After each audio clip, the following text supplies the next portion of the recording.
Hey guys, welcome to class 4 how to make chain stitch. இந்த video ரொம்ப பேசிக்கான video. இது தெரிஞ்சால் மட்டும்தான் உங்களால் ஆரி ஒர்க்கே வந்து கற்றுக்க முடியும். ஏன்னா ரொம்ப பேசிக்கான ஸ்டிச் இது தெரிஞ்சிட்டால் தான் நம்ம இனிமேல் போடுற ஸ்டிச் எல்லாமே உங்களுக்கு வந்து ஈஸியாக இருக்கும். ஸோ தட் ரொம்ப கவனமாக இது வந்து கற்றுக்கோங்க. உங்களுக்கு அது பார்க்கும்போது ரொம்ப டிஃபிகல்ட்டாக இருக்க மாதிரி இருக்கும், இல்லை புரியாத மாதிரி கன்ஃபியூஷனாக இருக்க மாதிரி இருக்கும். அதை பற்றி நீங்கள் வரி பண்ணிக்க வேணாம். திரும்ப அதை நீங்கள் ப்ராக்டிஸ் பண்ணும்போது உங்களுக்கு ஈஸியாக வந்துடும். அந்த வீடியோ வந்து கவனிச்சுக்கிட்டே நான் சொல்கிறத வந்து என்னோடய வாய்ஸை நல்லா லிசன் பண்ணிக்கோங்க. ஸோ தட் நான் உங்களுக்கு அந்த வீடியோவில் காட்டுறதை விட நான் எக்ஸ்பிளைன் பண்ணுறது உங்களுக்கு நல்லா புரியும். எவ்வளோ பேர் வந்து இந்த சீரீஸை வந்து என் கூட வந்து ஜாயின் பண்ணி இதை வந்து கற்றுக்க போகிறீங்க, உங்களோட நேம்ஸ் எல்லாமே வந்து கமெண்டில் சொல்லுங்கள். ஸோ தட் எனக்கு வந்து தெரியும், ஓகே இவங்கெல்லாம் நம்மளோட வீடியோஸ் வந்து பார்க்குறாங்க, நம்ம கூட இவங்களுக்கு கற்றுட்ருக்காங்க அப்படின்னு சொல்லி தெரியும். ஓகே, வாங்க நம்ம வீடியோக்குள்ளே போகலாம். செயின் ஸ்டிச்சுக்கு தேவையான மெட்டீரியல்ஸ் என்னென்ன அப்படின்னு சொல்லி பார்க்கலாம். நீங்கள் இது மட்டும் வாங்கிட்டு ஸ்டார்ட் பண்ணுங்கள். ஃபர்ஸ்ட் வந்து நான் வந்து த்ரெட் எடுத்திருக்கேன். நார்மல் த்ரெட் தான். நீங்கள் கடையில் கேட்டிங்கன்னா இந்த மாதிரி வந்து கிடைக்கும். கான்ட்ராஸ்டான கலரில் எடுத்துக்கோங்க. அப்போ தான் உங்களோட ஸ்டிச்சஸ் வந்து கரெக்டாக இருக்கா இல்லைன்னு உங்கள் வந்து கண்டுபிடிக்க முடியும். அடுத்ததான் நான் வந்து ஸ்கேல் எடுத்திருக்கேன். உங்களுக்கு எந்த மாதிரி வேணுமோ அந்த மாதிரி ஸ்கேல் வந்து நீங்கள் எடுத்துக்கோங்க. அப்புறம் நான் வந்து கிளாஸ் மார்க்கிங் பென்சில் வந்து எடுத்திருக்கேன். சப்போஸ் நீங்கள் ஒயிட் கிளாத் யூஸ் பண்ணுறீங்கன்னா அதுக்கு தகுந்த மாதிரி டார்க்கான பென்சில்ஸ் எடுத்துக்கோங்க. நான் எப்பயும் சொல்கிற மாதிரி த்ரெட் கட்டர் வந்து எடுத்திருக்கேன். இது ரொம்ப இம்பார்ட்டண்ட். ஏன்னா ஷார்ப்பாக வந்து கட் பண்ணும் த்ரெட்டு. அப்புறம் நான் வந்து 2 வகையான நீடிலுமே வந்து போட்டு காட்ட போகிறேன். ஃபஸ்ட்டு வந்து டியூலிப் நீடில் வந்து எடுத்திருக்கேன். Number 13 0.55 mm. அடுத்தது லோக்கல் நீடில் வந்து எடுத்திருக்கேன். இதில் என்னோடய ப்ரிஃபரன்ஸ் வந்து டியூலிப் நீடில் தான் வந்து பெஸ்ட்டாக இருக்கும். இருந்தாலும் உங்களுக்கு ப்ராக்டிஸ் பண்ணணுன்னா நீங்கள் 2மே வந்து எடுத்துக்கோங்க. இதோட டிப்பு பார்த்திங்கன்னா, அந்த டியூலிப் நீடில் வந்து கொஞ்சம் மோல்டான மாதிரி இருக்கும், மொழுக்குன்னு இருக்க மாதிரி இருக்கும். ஆனால் லோக்கல் நீடில் வந்து நல்லா ஷார்ப்பாக இருக்கும். ஷார்ப்பாக இருக்கனால த்ரெட்டை வந்து அது மாட்டி இழுக்கும். ஸோ தட் உங்களுக்கு எது கம்ஃபர்டபுளோ அந்த மாதிரி வந்து வாங்கிக்கோங்க. இப்போ நான் என்ன பண்ண போகிறேன்னா, ஒரு லைன் போட்டுக்க போகிறேன். ஃபர்ஸ்ட் ஆஃப் ஆல் நீங்கள் லைனில் வச்சு அந்த செயின் ஸ்டிச் எப்படி போகிறதுன்னு வந்து கற்றுக்கோங்க. அடுத்த கிளாஸில் நான் ஷேப்ஸ் எல்லாம் வந்து எப்படி பெண்ட் ஆகிற போது, எப்படி ரைட் அண்ட் லெஃப்ட் திருப்புறது, அது எல்லாமே வந்து நான் உங்களுக்கு கற்றுத்தரேன். நான் இப்போ வந்து உங்களுக்கு ஜஸ்ட் உங்களுக்கு பார்க்குறக்காக நான் ஒரு ஐடியாக்காக வந்து சொல்லி கொடுத்துருக்கேன். நீங்கள் வந்து பாருங்கள்.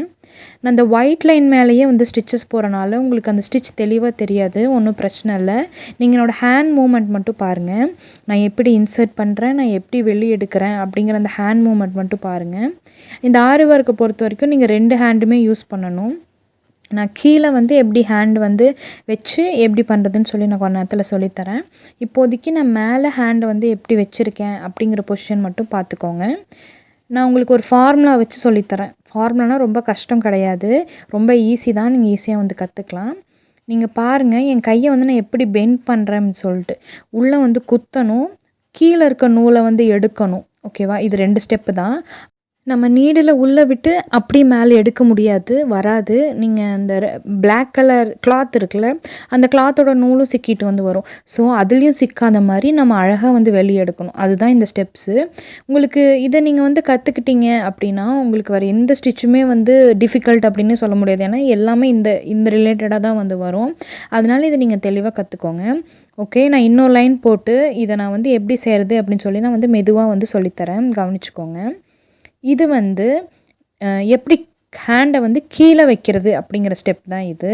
என்ன பண்ணிக்கணும்னா, அந்த கீழே இருக்க அந்த த்ரெட்டை நல்லா வந்து முடிச்சு போட்டுக்கோங்க. எப்படின்னா நம்ம பூவெல்லாம் கட்டுறக்கெல்லாம் முடிச்சு போடுவோம்ல, அந்த மாதிரி முடிச்சு போட்டுக்கோங்க. ஒரு பால் மாதிரி, ரொம்ப பிசுறு இல்லாமல் பால் மாதிரி ரவுண்டாக வர மாதிரி முடிச்சு போட்டுக்கோங்க. நல்லா டைட்டாக கலண்டு வராத மாதிரி. ரொம்ப சின்ன முடிச்சா போட்டிங்கன்னா நம்ம நீடில் வச்சு மேலே இழுக்கும்போது அந்த முடிச்சோடு சேர்த்து மேலே வந்துடும். அதனால கீழேருந்து மேலே வராத மாதிரி ஓரளவுக்கு மீடியம் சைஸில் வந்து முடிச்சு போட்டுக்கோங்க.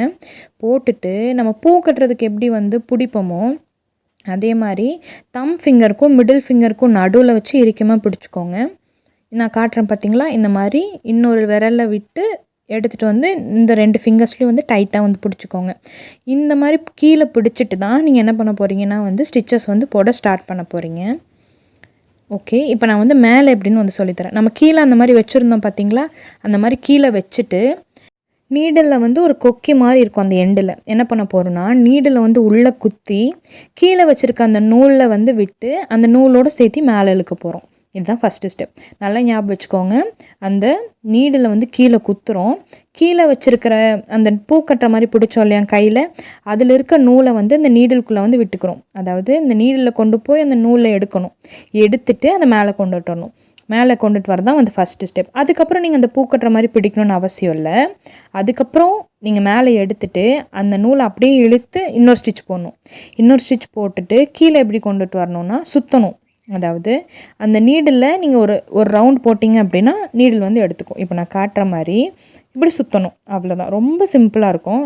அடுத்த குத்துங்க, சுற்றுங்க, இப்போ மேலே எடுங்க. அதே மாதிரி தான் குத்தணும், சுற்றணும், மேலே எடுக்கணும். இந்த ஸ்டெப் தான். நான் உங்களுக்கு மேலே எப்படி ஸ்டிச்சஸ் போடுறதுன்னு நான் சொல்லித்தரேன். ஃபஸ்ட்டு கீழே மட்டும் நீங்கள் கவனிச்சுக்கோங்க. குத்தணும், கீழே வச்சுருக்க அந்த லெஃப்ட் ஹேண்டில் சுற்றணும், அப்படியே வந்து மேலே எடுக்கணும். இதுதான். இப்போ நான் வந்து இதை ஃபஸ்ட்லேருந்து வந்து போட்டு காட்டுறேன். இந்த மாதிரி வந்து நல்லா முடிச்சு போட்டுக்கோங்க. முடிச்சு போட்டுட்டு நான் சொன்னேன்ல பூ கட்டுற மாதிரி பிடிக்கணும் அப்படின்னு சொல்லிட்டு, அந்த மாதிரி வந்து பிடிச்சிக்கோங்க. நான் பிடிக்கிற மாதிரி லெஃப்ட் ஹேண்டில் வந்து பிடிச்சிக்கோங்க. நல்லா டைட்டாக பிடிச்சிட்டு அதை நீங்கள் எங்கே ஸ்டிச்சஸ் போடுறீங்களோ அதுக்கு வந்து கீழே வச்சுக்கோங்க. கீழே வச்சுட்டு இப்போ என்ன பண்ணுறேன்னா நான் ரைட் ஹேண்டில் குத்துறேன். இப்போ என்ன பண்ணுறேன்னா லெஃப்ட் ஹேண்டில் இருக்கிற அந்த நூலை அந்த கொக்கி மாதிரி இருக்கிற இடத்துல போய் மாட்டிடுறேன். பாருங்கள், இந்த நீடில் வந்து வச்சுருக்கேன். இந்த நூலை அந்த கொக்கி மாதிரி இருக்கிற இடத்துல போய் மாட்டிட்டு மேலே இழுக்கிறேன். சின்னதாக இழுத்துக்கோங்க. கீழே பிடிச்சி இழுத்திங்கன்னா கரெக்டாக மேலே வந்து சின்னதாக வந்துடும். இப்போ மறுபடியும் நான் ஸ்டிச்சஸ் போடுறேன். கீழே சுற்றுறேன், மறுபடியும் குத்துறேன், கீழே சுற்றுறேன், மேலே எடுக்கிறேன், குத்துறேன், லெஃப்ட் ஹேண்டில் கீழே சுற்றுறேன், மறுபடியும் மேலே எடுக்கிறேன். ஸோ இதுதான் செயின் ஸ்டிச். உங்களுக்கு ஈஸியாக தான் இருக்கும். நீங்கள் திரும்ப திரும்ப புரியலைன்னா ஃபஸ்ட்லேருந்து இன்னொரு டைம் வந்து பாருங்கள். உங்களுக்கு அப்பயும் புரியல அப்படின்னா ஸ்பீடு வந்து கம்மியாக வச்சு நான் எப்படி போடுறேன் அப்படின்னு வந்து பாருங்கள். ஓகேவா? இப்போ நான் வந்து மேலே எப்படி பிடிக்கிறேன் அப்படிங்கிறத வந்து சொல்லி காட்டுறேன். டியூலிப் ஜப்பான் பிராண்டட் நீடில் எடுத்துக்கிட்டோம்னா சென்டரில் வந்து 2 ஸ்பேஸ் வந்து இருக்கும். அதில் ஒன்றில் வந்து டியூலிப் ஜப்பான் அப்படின்னு வந்து எழுதியிருக்கும். இன்னொன்றில் வந்து 0.55 mm அப்படின்னு வந்து எழுதியிருக்கும். இப்போ நம்ம என்ன பண்ண போகிறோம்னா அந்த டியூலிப் ஜப்பானுங்கிற பகுதி நம்மளை பார்த்த மாதிரி வச்சுக்கணும். வச்சுட்டு கீழே வந்து குத்துங்க. லெஃப்ட் ஹேண்டில் இருக்க அந்த நூலை வந்து கீழே சுற்றிட்டு திரும்ப எடுக்கும்போது மேலே எடுக்கும்போது 0.55 அப்படிங்கிறத நம்மளை பார்த்துட்டு திரும்ப நமக்கு டியூலிப் ஜப்பான் வந்து நம்மளை பார்க்கணும். இதுதான் வந்து ஃபார்முலா. இதை நீங்கள் அந்த டியூலிப் ஜப்பானை பார்த்துட்டே 2-3 டைம் அப்படி பண்ணி பாருங்கள். அதுக்கப்புறம் உங்களுக்கு ஈஸியாக வந்துடும். அந்த ஃபார்முலாலாம் தேவையே கிடையாது. இப்போது நீங்கள் ஸ்டார்ட் பண்ணுறதுக்காக நான் அப்படி வந்து சொல்கிறேன். ரொம்ப பொறுமையாக வந்து பண்ணுங்கள். எப்படின்னா நம்ம வந்து குத்துறோம், கீழே சுற்றுறோம், ஒரு டேர்ன் கொடுக்குறோம். அந்த டியூலிப் ஜப்பான் நம்மளை பார்த்துச்சு 0.55 mm அது வந்து அந்த சைடு இருந்துச்சு. இப்போ நம்ம என்ன பண்ணுவோம்னா குத்திட்டு அதை திருப்பி மறுபடியும் டியூலிப் ஜப்பான் நம்மக்கிட்ட கொண்டுட்டு வரோம். இதுதான். அப்படி கொண்டுட்டு வர சமயத்தில் கீழே இருக்க நூலை எடுத்துடணும் மேலே. இதுதான் வந்து ப்ரொசீஜர். கீழே எதுலேயுமே நூல் சிக்காத மாதிரி கொஞ்சம் கையை ஸ்லாண்டிங்காக வச்சு மேலே எடுக்கணும். அவ்வளோதான்.